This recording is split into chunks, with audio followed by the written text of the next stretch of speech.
Hey folks, this is Richard from MinMaxGames, and today I'm going to be demonstrating the VR build of Space Pirates and Zombies 2. So the first thing I'm going to go over is the display and orientation systems here. So if I look down in front of me, I can see my mothership down there, and I can also see my tactical HUD display right there in front of me.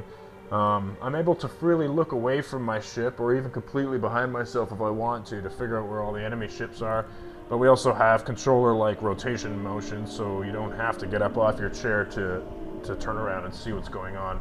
In fact, we highly recommend that you do not stand up, as Spaz 2 is very much a seated game in VR. So if I take a look at my motion controls here, you can see on the left, this controls mostly the ship's orientation and thrust, while this one is clearly for shooting stuff.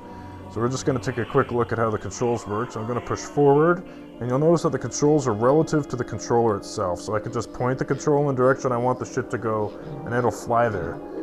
If these controls aren't particularly to your liking, we also have a helmet relative mode as well as full controller support the same way the flat screen mode would work.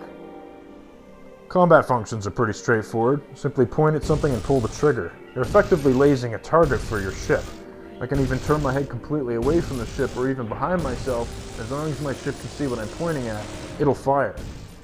I'm able to give orders to my ships using the motion controls as well, so all I have to do is point at something and push the appropriate button, and my ships will go over there and attack it for me. It makes it really handy, and it's incredibly satisfying. Ship assembly in VR is a snap.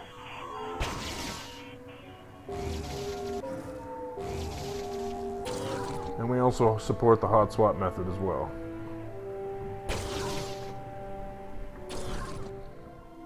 Okay, we're going to take a look at some map and menu functions now, so you can see that the labels on my controller have changed as the game state has changed. And if you look in front of me here, you'll see a virtual display that's appeared, so this kind of represents your desktop monitor.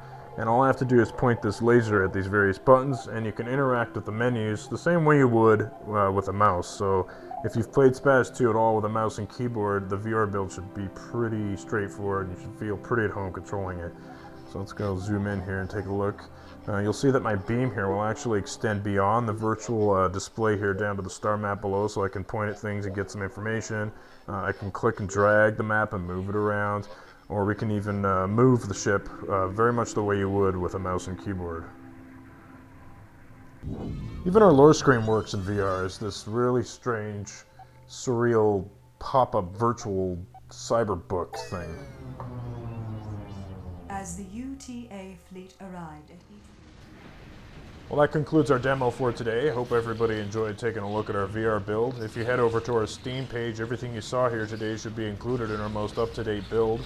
If you're already a Spaz 2 player, you don't need to pay for the game again. It'll all be included in the same package. You just simply have to enable the VR build, and you're good to go. So thanks again for watching, everybody. Have a great day, and see you next time.